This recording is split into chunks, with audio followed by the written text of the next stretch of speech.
Bu Titin nggak cerita? Enggak, katanya gudang Pak RT. Jadi gini Mas, dijelasin ke saya. Jadi gini Mas, dulu udah ada sekitar 2 bulan atau 3 bulan yang lalu lah, ada anak cewek di situ ngekos, dia bunuh diri dengan cara gantung diri. Saya langsung, apaan ya? Terus saya dengerin ya, kertak kayak ada sesuatu yang jatuh gedebak. Wah, saya penasaran nih. Itu masih ya dibilang sore enggak banget sih, jam 10:30 lah. Saya tarik nih bangku. Tarik bangku kan itu kan bilik ya, ada celah-celah ya sedikit lah tapi kelihatan gitu kan. Saya naik bangku, saya lihat nih, perhatiin, saya lihat nih bilik. Di situ saya kaget Bang. Saya ngeliat apa Bang? Cewek lagi gantung diri, dia gini. Tapi posisinya nggak ngeliat ke muka saya, jadi dia nyamping nih. Sunyi, senyap, beberapa menit senyap. Cewek itu muncul suaranya Bang. Dia ngomong apa? Tolongin saya. Oh, ke Bang Aris? Iya.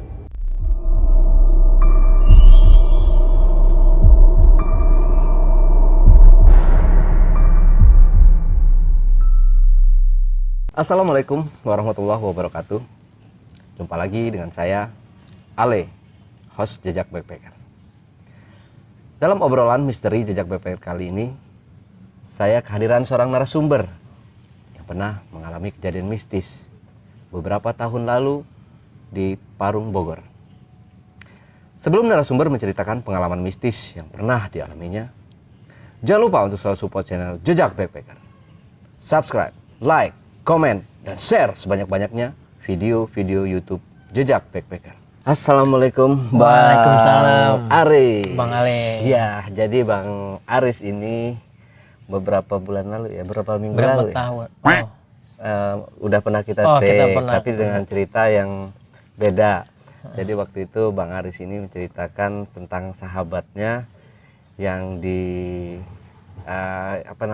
Korban penganiayaan. Ya, korban penganiayaan lah, seperti itu ya. Jadi karena ada beberapa kendala, kita take down videonya karena nggak diizinin sama YouTube kayaknya. Oke, jadi Bang Aris ini punya channel YouTube juga. Teman-teman nanti bisa subscribe YouTube dari Bang Aris ini, yaitu Dimensi Mistik. Nah, ini dia YouTube-nya. Oke, Bang Aris. Iya Bang Ale. Jadi Bang Aris waktu tahun 2011 ya? Tahun 2011. Jadi di tahun 2011 itu Bang Aris ini ceritanya ngontrak gitu Bang? Iya, ngontrak karena kebetulan kerja di sana, di daerah Parung Bogor itu Bang. Oh, daerah Parung Bogor. Oke. Jadi di sana itu mengalami kejadian seperti apa sih Bang Aris? Bisa diceritakan sedikit? Mengalami gangguan dari makhluk-makhluk. Sebenarnya ada 4 peta kontrakan itu Bang. Jadi ada satu kontrakan yang sengaja ditutup atau gimana, saya awalnya nggak tahu nih itu bekas apa gitu, ditutup pakai dipan lemari gitu kan, ditutup pakai triplek. Nah, saya di sebelahnya nih. Nah, ternyata saya ngalamin nih banyak ya gangguan lah, saya sama teman saya berdua, dan sampai bener-bener ngelihat real makhluk yang ada di kontrakan itu sebenarnya siapa gitu. Nah, JPackers, sebelum Bang Aris menceritakan pengalaman mistisnya lebih lanjut lagi, saksikan setelah. Nah, JPackers, sebelum Bang Aris Mardani menceritakan pengalaman mistisnya lebih lanjut lagi, saksikan setelah OMG yang satu ini.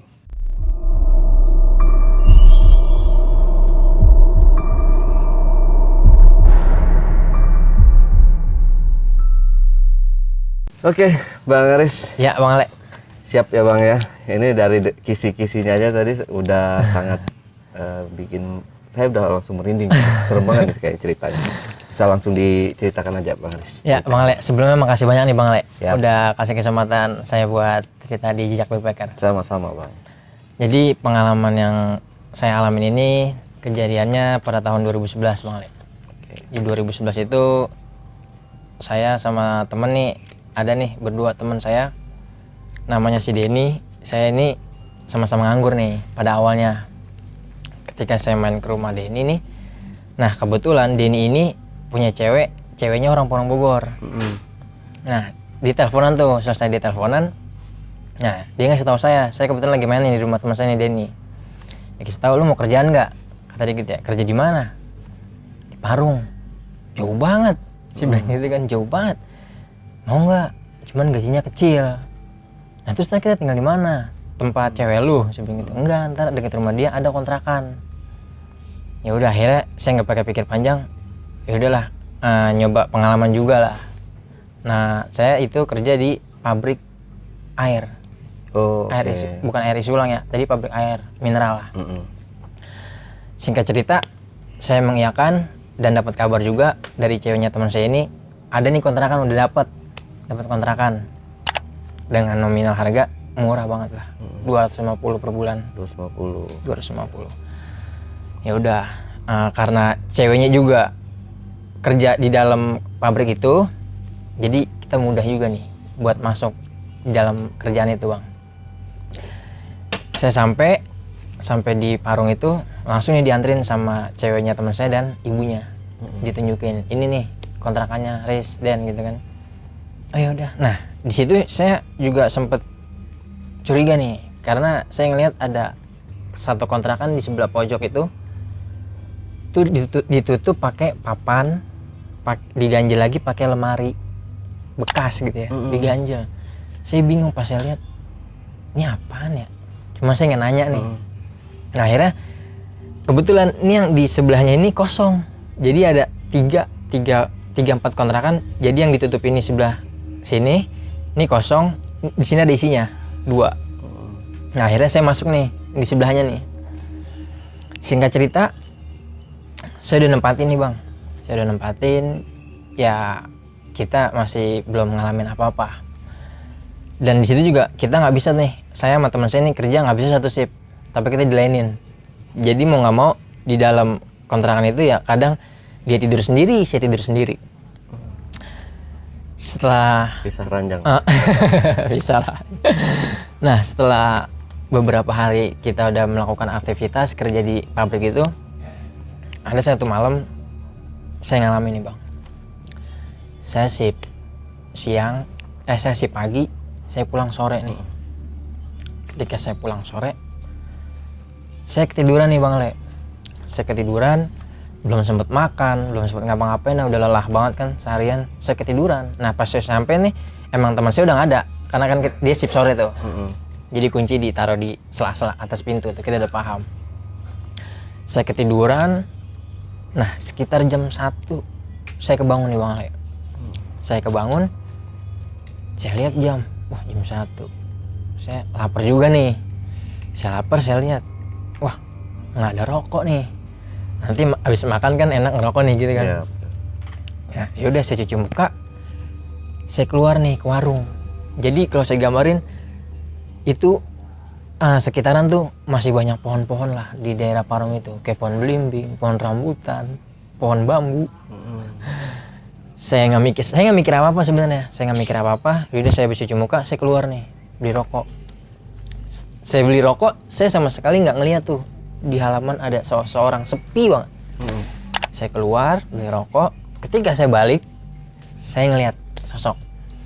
Jadi di pohon belimbing, saya jadi merinding nih, di pohon belimbing deket kontrakan saya banget itu, saya ngeliat ada bapak-bapak putih semua lagi berdiri begini di samping batang pohon belimbing itu. Saya bingung nih pas saya pulang, ini siapa ya? Saya tegur, Bang. Pak, diem aja begini. Pas saya lihat, wah kayaknya nggak wajar nih. Saya langsung masuk. Saya udah nggak mikir apa-apa, saya pikir pasti ini setan. Saya langsung masuk buru-buru. Dan pas saya lihat dari dalam kontrakan saya, pas saya buka hordingnya tuh, itu nggak ada banget. Bapak-bapak itu nggak ada. Saya udah yakin, oh ini bukan orang. Udah saya langsung, akhirnya ini saya nggak mutusin makan nih. Udah ketakutan banget. Udah saya nggak mutusin makan, saya langsung tidur. Nah ketika saya tidur, di situ saya ngalamin gangguan juga tuh, Bang Le. Ya saya udah nggak bisa tidur banget lah. Namanya habis tidur seharian kan. Pas ketika saya tidur kan saya tarik selimut tuh karena ketakutan ya, itu selimut saya kayak ada yang narik. Wah saya mikir, aduh, langsung saya tarik lagi sama dia 2 kali tarikan, trak, saya tarik lagi. Jadi saya ini main tarik-tarikan sama nih makhluk. Langsung saya bilang, ya udahlah jangan kayak gini lah, saya bilang gitu. Setelah itu ya udah selesai tuh kita main tarik-tarikan, merinding. Saya selesai main tarik-tarikan, ya udah akhirnya saya maksain diri banget buat tidur. Saya tidur, akhirnya nih saya ketiduran sampai teman saya balik. Cuman saya nggak bilang karena saya mikir teman saya juga takut nih, penakutan. Saya nggak bilang, biarin dah kalau misalkan emang tadi ngalamin baru saya mau denger sama nggak nih ceritanya. Nah saya juga udah merasakan nih kontrakan kalau lagi saya ngerokok nih, di sebelah tembok ini nih hawanya beda Bang Ale, panas, anget. Anget. Saya udah merasakan, udah curiga banget tuh, kok anget ya. Nah jadi sebelahan banget ya. Jadi itu bukan tembok, kalau di sana masih kayak Aspes gitu. bukan apaan sih namanya yang dari bambu Bilik ya. Bilik Bang Ale, 250.000 per bulan. Itu ada celah-celahnya Bang. Iya, nanti saya ceritain tuh pas saya lihat makhluk ya. Jadi itu juga sumur juga masih sumur pompa. Jadi pokoknya masih kampung banget dah Bang Ale. Nah, saya curiga nih setiap saya pindah ke sini nih, saya lagi sendirian di tembok ini nih, sebelah bilik ini, kok hawanya panas. Nah, ketika saya di sebelahnya yang ada rumah yang diisi orang lain, dingin Bang Ale. Ya sekarang Parung Bogor, hawanya pasti kan dingin kan? Iya benar. Jadi saya mikir, wah kayaknya ada yang aneh nih. Nah besokannya ibunya, singkat cerita nih, besokannya nih siang gitu ya, ibunya cewek teman saya ini main nih, nanyain saya gimana, enak nggak gini. Saya nanya nih, Bu, mohon maaf Bu, mau tanya, ini sebelah bekas apa nih Bu, kok ditutupin? Tapi ibunya menutupi Bang.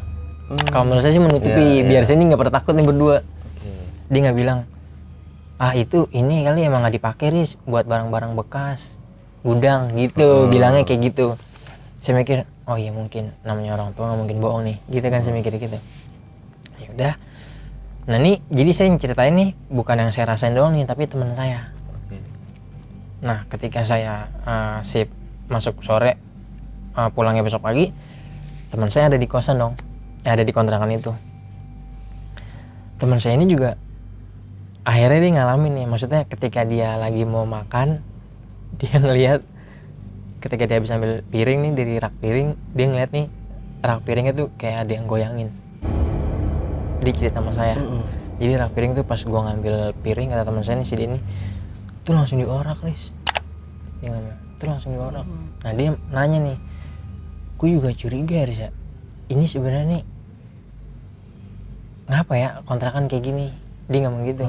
Gue nggak tahu Den, yang gue bingung nih sebelah nih kenapa gitu kan, apa kita pindah? Ya janganlah, ini udah murah, gue bilang gitu Bang. Nah dia juga ngalamin sama apa yang saya alamin. Ketika dia tidur, dia cerita sama saya, itu dia juga ditarik selimut ditarik. Ya udah, terus kita memutuskan udah kita bertahan dulu Den, sampai kapan lantar lah gitu kan. Nah keesokan harinya saya di kontrakan itu lagi nih Bang, cuman ini kejadian kayaknya sore Bang, kejadian itu sore ya, belum malam-malam banget lah, masih sore ya, sekitaran habis isya lah. Jadi saya lagi makan nonton TV kan ruangan nih pelong gitu, langsung dapur, langsung kamar mandi gitu ya. Jadi kamar mandinya luas, tengah-tengahnya sumur pompa. Nah ketika saya lagi noleh ke arah ujung kamar mandi nih, itu saya ngelihat ada sosok perempuan. Dia berdiri di pojok, kan persegi 4, dia berdiri di sebelah pojok. Dia lagi nunduk. Itu perempuannya pakai baju putih, pokoknya ya mukanya pucat lah. Cuman saya langsung, ini cuman inian doang nih, saya mikirnya ini cuman bayangan gue doang nih, halusinasi aja. Jadi saya lanjutin makan. Setelah saya lanjutin makan, nah saya nonton TV nih, saya ngelanjutin nonton TV. Nah saya nggak denger nih dari kontrakan bilik yang sebelah itu yang ditutup itu kayak ada aktivitas bang, kelotak, gerobak. Saya mikir ya, saya dengerin pakai kuping, apa tikus ya, katanya gudang. Saya mikir gitu kan. Ntar kletak, ntar ada saya sempat segelintir saya dengar kayak ada perbincangan cewek sama cowok. Segelintir nih. Kayak ada yang ngobrol gimana sih komunikasi tapi pelan soalnya kayak gerendengan gitu. Lah katanya ibunya cewek gua ini gudang tapi kayaknya ada orang gitu kan. Saya berpikir kayak gitu ya, udah saya gedein nih volume TV. Nah cuman ketika saya besarin volume TV ini, suara itu kayak semakin nggak mau kalah bang. Ikut-ikutan gede juga. Dia kayak cekcok bang. Kayak ada cekcok gitu lah, apa berantem ya. Nah pas saya keluar, saya mastiin nih saya keluar nih, saya buka pintu kontrakan, saya keluar tapi nggak, sepi aja, nggak ada suara cekcok itu, nggak sampai keluar. Nah pas saya masuk lagi nih, saya nonton TV lagi lanjutin, suara cekcok itu muncul lagi bang, kayak berantem lah cewek sama cowok gitu. Wah nggak beres nih, terus saya dengerin lagi. Nah nggak lama nih ceweknya nangis nih, cewek itu nangis. Lalu akhirnya saya SMS nih, dulu kan masih zaman pakai HP handphone Asia bang. Saya SMS nih ceweknya teman saya, lu ada di rumah nggak? Ada, gua ke rumah lu ya. Mau ngapain ya bang? Gue pengen ngomong sesuatu nih. Gue takut nih tidur sendiri, karena emang saya jujur ya bang, pribadi saya takut bang. Gue takut nih, gue nungguin dia nih di rumah lo aja ya, di depan kayak tidur, gue nggak apa-apa dah, gue bilang gitu bang. Jadi kemarin aja kak. Nah saya nyampe lah, saya benar-benar saya mikirnya udah itu kayaknya udah bukan orang bang. Akhirnya saya ke rumah ceweknya teman saya ini, saya ngomong nih sama bapaknya sama ibunya, maksudnya saya mau kejelasan nih kontrakan di sebelah sini, yang di sebelah saya itu apaan sebenarnya. Saya ceritain nih semuanya kronologinya. Jadi gini bu, tadi pertama saya ngeliat cewek di sisi pojok kamar mandi. Terus pas habis itu saya gubris, saya lanjut nonton TV, tapi saya dengar ada suara cekcok nih, gerendeng gitu kan, kayak cowok sama cewek. Nah si ibu ini raut wajahnya kayak gimana ya, kayak nyimpan sesuatu gitu bang, kayak merahasiakan sesuatu. Terus saya bilang kan, bu jujur aja bu, sebenarnya itu apaan ya bu, bekas apaan ya? Nggak apa-apa, saya ntar bakal terima aja kok apapun jawabannya masih di ini gitu kan. Cuma nih tetap kekeh dengan jawabannya, enggak itu gudang Riz, itu gudang. Ibunya juga bilang itu bekas gudang gitu kan. Tapi ketika saya keluar bu, ini suara cekcoknya nggak ada. Tapi pas saya masuk lagi nonton TV, cekcok itu suaranya keluar lagi bu. Saya nggak mau pulang dah bu, saya di sini aja tidur. Ya udah nggak apa-apa, nanti ditemenin sama adiknya aja nih, kebetulan dia punya adik nih ceweknya teman saya nih. Yaudah ditemenin nih. Nah ditemenin lah saya, ditemenin sama dia. Ternyata bener dong, adiknya ngalamin apa yang saya rasakan. Adiknya lagi nonton TV sama saya nih, itu diorak bang, rak piring diorak. Itu jelas banget saya ngeliat sama teman saya nih. Terus kata adiknya teman ceweknya teman saya ini, bang itu ngapa ya bang? Gempa kali. Saya bilang gitu bang. Apa gempa ya? Bukan itu mah bang keluar aja bang. Ternyata dia juga takut nih, bang keluar aja bang, kita ngerokok dulu aja bang. Ya udah akhirnya saya mutusin, karena saya niat jelas banget ya, kalau gempa kita pusing lah. Kita merasakan pusingnya juga lah. Cuman ini cuma satu gerakan yang di situ-situ aja gitu kan. Itu sampai gelas juga ikut teroyak. Gimana sih bang? Tapi nggak pernah jatuh. Udah, terus saya bilang sama adanya, ya kan lu ngerasain kan, ini yang gua alamin sama Denny, cowoknya kakak lu. Terus gimana ya bang, lu mau pindah aja bang? Gua nggak enak sama nyokap lu yang nyariin, saya bilang gitu kan. Terus gimana bang, lu takut ya bang? Ya gue takut lah. Nah udah, singkat cerita selesai lah nih perbincangan saya. Ketemu pagi, teman saya datang, saya obrolin nih, gimana, lu mau cabut nggak? Karena ini udah nggak wajar nih, saya bilang gitu kan. Terus kata teman saya gini, nggak enak kayak sama nyokapnya. Iya, sama nyokap cewek gua. Ya juga ya. Nah tiba-tiba nih saya dapat undangan nih bang, tahlilan dari Pak RT, Pak RT sekitar. Mm-mm. Ini ketemu jawabannya di sini bang. Saya diundang tahlilan. Assalamualaikum, waalaikumsalam. Oh ya, ini warga yang baru ya, anak muda yang baru ngontrak di sini ya. Saya baru dapat 1 bulan lah, itu singkat cerita saya di situ 1 bulan. Oh ya Pak RT, udah ngelapor ya? Oh udah Pak RT, kita ngelapor. Oh iya, saya mau ngundang nih dek. Nanti kalau bisa sempetin waktunya, Bu Ada Isya datang ke acara tahlilan Pak Haji siapa gitu yang ada meninggal di daerah situ. Datang ya berdua ya. Paling kita nggak bisa berdua nih Pak. Paling saya nih, nanti teman saya sip sore gitu kan. Oh yaudah, pokoknya datang ya wakilin. Datanglah nih saya. Saya datang tahlilan itu, ketemu nih Pak RT, Pak RW sekitar. Pak RW pun nanya, ini warga mana ya? Oh ini yang ngontrak sama ibu siapa, Bu Endang apa siapa gitu. Ini yang ngontrak sama Bu Endang Pak. 2 orang sama temennya, dia kerja di pabrik air mineral situ, nama pabriknya Ayah. Udah begitu, saya nanya nih, penasaran saya besar kan ya, saya nanya sama Pak RT akhirnya bang. Pak RT mohon maaf nih sebelumnya. Iya Pak, saya kan ngontrak di situ, Bapak tahu kan? Iya. Saya mau nanya Pak, itu kenapa ya Pak? Kontrakan di sebelah saya itu ditutup rapat banget, pakai triplek, pakai lemari segala rupa. Itu kenapa ya Pak? Nah di situ saya dapat kunci jawabannya Pak. Apa kata Pak RT? Emang nggak dikasih tahu sama Bu Titin enggak? Bu Titin ini ibunya cewek saya, ceweknya teman saya. Emang Bu Titin nggak cerita? Enggak, katanya gudang Pak RT. Jadi gini mas, dijelasin ke saya. Jadi gini mas, dulu udah ada sekitar 2 bulan atau 3 bulan yang lalu lah, ada anak cewek di situ ngekos, dia bunuh diri dengan cara gantung diri. Saya langsung, ini beneran Pak RT? Ya beneran. Emang Bu Titin nggak cerita?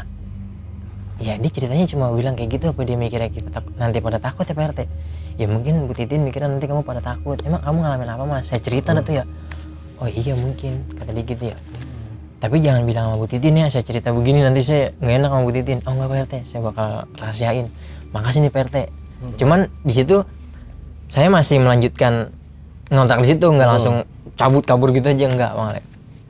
Saya mesti nih, saya kepikiran tuh pas pulang, korban bunuh diri cewek. Aduh, ini bayangan-bayangan saya udah kemana tahu nih bang. Aduh, jangan sampai yang separah banget nih. Ya udah nih, singkat cerita nih, di malam malam berikutnya nih, ada momen di mana saya bener-bener ditunjukin sama sosok cewek nih. Jadi saya lagi nonton TV, tuh kayak kedengeran kayak tadi tuh yang saya cerita, aktivitas keletak, enggak, aktivitas keletak, apaan ya? Terus saya dengerin ya, keletak, kayak ada sesuatu yang jatuh, gedebak. Wah, saya penasaran nih. Itu masih ya dibilang sore enggak banget sih, jam 10:30 lah. Saya tarik nih bangku. Tarik bangku kan itu kan bilik ya, ada celah-celah ya sedikit lah tapi kelihatan gitu kan. Saya naik bangku, saya lihat nih, perhatiin, saya lihat nih bilik. Di situ saya kaget bang. Saya ngeliat apa bang? Cewek lagi gantung diri, dia gini nih. Tapi posisinya nggak ngeliat ke muka saya, jadi nyamping, dia nyamping nih, udah bergelayutan jadi bawahnya bangku. Dia udah kayak, saya langsung buru turun bang. Saya langsung buru-buru turun, merinding. Saya tapi di situ saya memperjelas dulu ya, ini apaan nih ya, ini apaan nih, astagfirullahaladzim. Jadi dia udah kayak ngampleh gitu lidahnya, kayak udah ngampleh. Di sini tambangnya itu saya masih ingat biru. Dia gantung diri gitu, di bawahnya dia pakai. Tapi ini yang tadi saya dengar itu ternyata mungkin bangkunya jatuh, udah geletak, depak gitu kan. Dia udah, wah saya langsung keluar bang. Saya langsung ke pos, kan ada pos ronda, kebetulan saya langsung ke pos ronda. Di situ saya ditanya nama yang jaga. Kenapa dek? Kamu yang kontrak sama enggak Bu Endang, yang punya kontrakan Bu Endang. Susah nih jadi sebutin namanya. Jadi yang punya kontrakan itu Bu Endang. Kamu yang kontrak di Bu Endang ya? Yang kerja di pabrik Ayah? Oh iya pak, kenapa ya? Enggak pak, itu emang bener ya pak, kontrakan di sebelah saya itu bekas korban bunuh diri cewek. Oh iya gini. Tadi saya ngeliat pak. Astagfirullahaladzim. Yaudah kamu di sini aja nih, minum. Diceritain tuh kronologinya. Jadi kalau kata bapak-bapak yang ronda itu memang itu dia sempat cekcok lah sama cowoknya, nggak tahu masalah apa. Beberapa hari kemudian, 2 hari kemudian lah ditemuin nih sama warga bingung nih karena heran kok nggak ada aktivitas nih yang biasanya kan keluar gitu kan, kok nggak keluar nih. Akhirnya didobrak lah sama warga. Pas didobrak itu ya itu jasadnya udah ngampleh bunuh diri gitu di tiang kontrakannya itu. Nah terus saya bilang, Pak ini sebenarnya bener Pak, kalau kontrakan ini bekas korban bunuh diri. Iya bener nih gini cerita tuh pokoknya banyak dah, panjang kronologinya. Akhirnya saya singkat cerita saya sampai pagi ketemu nih teman saya, lu ngapain di sini Le? Gue takut Den, gila semalam gini saya cerita sama dia. Seriusan lu, demi apa lu? Demi Allah gue ngeliat jelas banget, saya bilang gitu kan. Nah akhirnya kita sambil pulang nih ngobrol sambil pulang di kosan, saya ngerembukin gimana mau cabut apa kagak nih. Kalau gue sih udah pengen cabut aja dah, gue udah nggak kuat gini. Emang kalau pagi siang sore kita nggak ngalamin apa-apaan, malam kita diteror nih, saya bilang gitu kan. Ya gue sih ikut lo aja.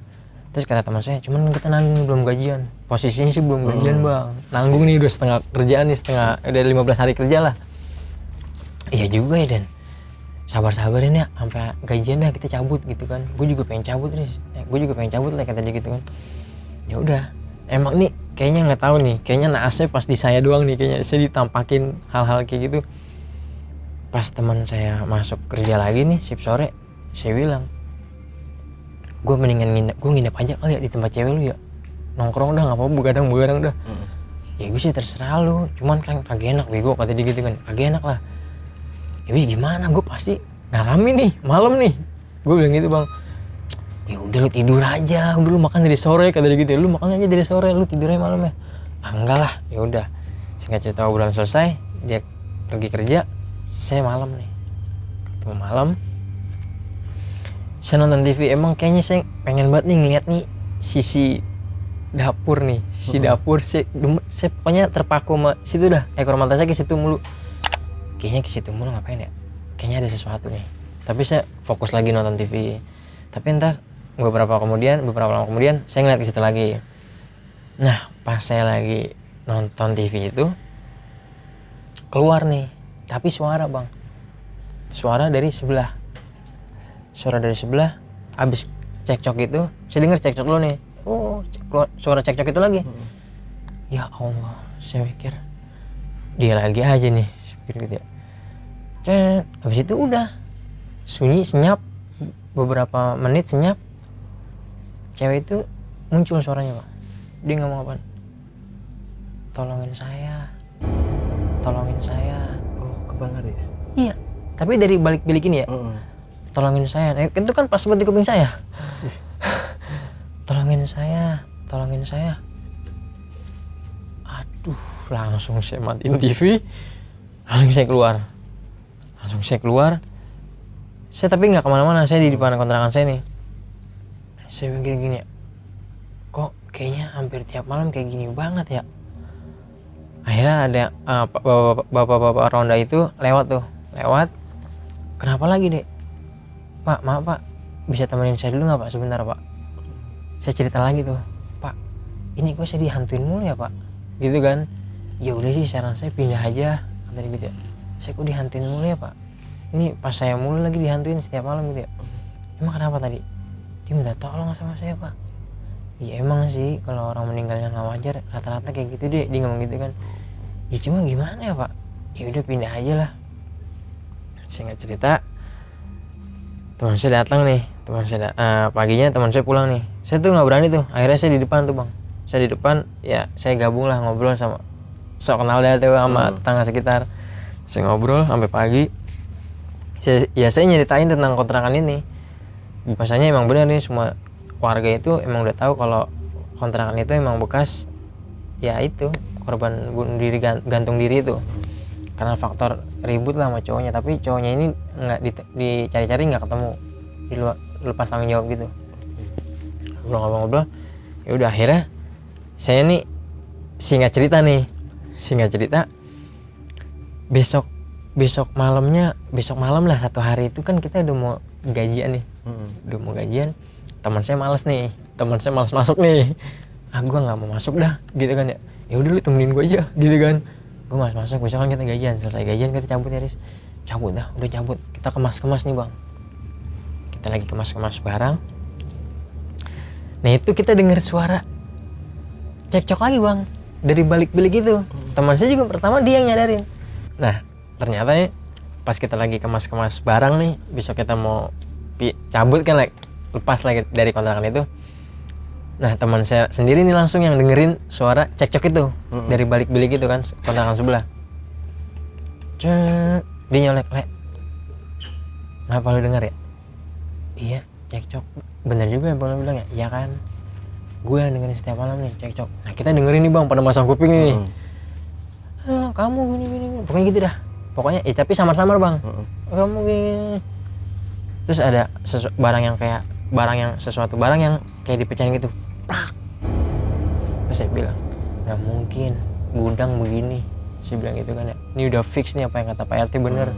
Tapi nyokap temen lu nutupin. Gue kalau nyokap temen lu bilang, Den, gue kagak bakal mau ngontrak di sini, mau murah juga." Gue bilang gitu kan. Terus yaudah kita cabut aja. Nah setelah kita masih beres-beres nih bang, masih packing. Nah itu ada suara cewek yang kemarin saya alamin yang tolongin saya. Itu muncul bang, tapi dengan sebutan bukan tolongin saya lagi. "Kamu tega ya, kamu tega nggak mau nolong saya, kamu tega nggak mau nolong saya."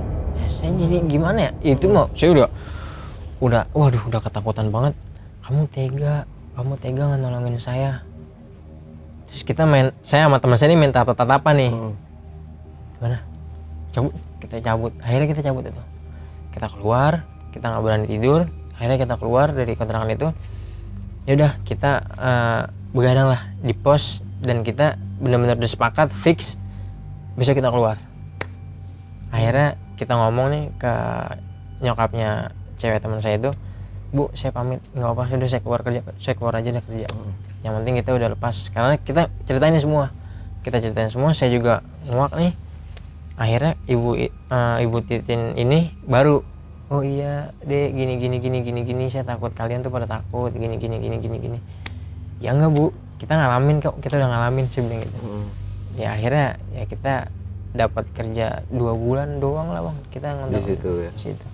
Kita nggak kuat lagi ya, akhirnya ya udah kita lepas dari kontrakan itu bang. Begitu loh bang. Jadi sampai sekarang kontrakan itu masih ada? Mungkin ada di daerah Parung. 2011 ke 2022. Tapi nggak 10 tahunan. Iya, mungkin apa udah dirombak atau gimana? Nggak tahu. Kemungkinan besar sudah dirombak. Udah dirombak. Sekarang masih ada yang bilik kayak gitu ya? Nggak mungkin, kayaknya udah nggak mungkin bang. Tahun-tahun kayak gini pasti udah tembok semua. Betul. Nah, satu sosok yang pertama, sosok bapak-bapak itu siapa itu? Makanya itu saya nggak sempat cerita ke tetangga kalau saya ngelihat sosok yang laki. Saya nggak cerita, tapi saya lebih fokus sama yang saya alami di dalam kontrakan saya ini bang. Maksudnya sosok, entar suara cekcok lah, suara kayak ada ya tangisan ya, saya sempat dibilang tolongin saya. Paling saya cerita yang sosok yang saya alamin itu aja sih. Saya nggak sempat cerita tuh, makanya saya sampai lupa tuh sama sosok yang saya lihat bapak itu. Ya, yang satu putih semua itu. Saya nggak cerita. Nah, kalau untuk cekcoknya sendiri, kan itu sering banget nih Bang Aris ngedengerin suara-suara mereka yang kayak cekcok lah gitu. Itu nggak ada satu kata atau berapa kata gitu mereka mempermasalahkan apa gitu? Enggak. Kayak orang gimana sih bang suaranya? Kayak nggak jelas, gerendeng gitu sih, gimana sih? Pokoknya nggak jelas deh. Kita nggak benar-benar bisa seksama mendengarkan apa yang diomongin sih. Sebenarnya saya juga penasaran. Ini cekcoknya cekcok masalah apa gitu kan? Cuman enggak, cuma kayak orang udah kayak dia berdua aja, cuman samar-samar, nggak kedengeran sama sekali. Gitu aja sih. Tapi nggak tahu sampai sekarang itu korban bunuh diri atau dibunuh sama pacarnya atau suaminya gitu. Kalau kata Pak RT jelasin ke saya waktu tahlilan itu, ya dibilangnya dia tahu-tahu pas warga dobrak pintu kontrakannya, ya dia memang dalam keadaan udah gantung diri. Nggak tahu kronologinya gantung diri atau dibunuh gitu bang ya. Kurang tahu dah. Pokoknya warga lihat ya dia udah dalam keadaan gantung diri aja udah 2 hari. Udah 2 hari ya. 2 hari. Berarti yang sosok yang di dekat apa namanya rak, di dekat rak itu berarti si mungkin jin atau korin yang menyerupai si Cewek ini. cewek ini kan? Bener, bisa jadi. Yang sempat dia nampakin saya di ujung dapur itu ya. Dia sempat nampakin tuh. Iya. Ya mungkin itu korinnya lah. Karena kan kalau bisa dibilang ya itu kan sosok mati yang penasaran ya bang. Iya. Benar. Udah jadi nggak wajar lah. Udah ditumpangi jin lah ya. Mungkin. Bener. Oke. Bang Aris serem banget nih ceritanya. Ya makasih bang. Gak bisa ngebayangin kalau saya di kontrakan seperti itu, kalau saya sehari paling udah cabut. Saya juga sebenarnya pengen cabut bang, cuma mikir kerjaan. Okay. Tapi si teman Bang Aris itu masih pacaran atau udah menikah nih sampai sekarang? Enggak, dia Putus ya? putus bang, udah beda cewek lah. Oke. Bang Aris, mungkin ada tambahan yang mau disampaikan ke penonton di rumah? Kayaknya Sebelum cukup kita bang. tutup.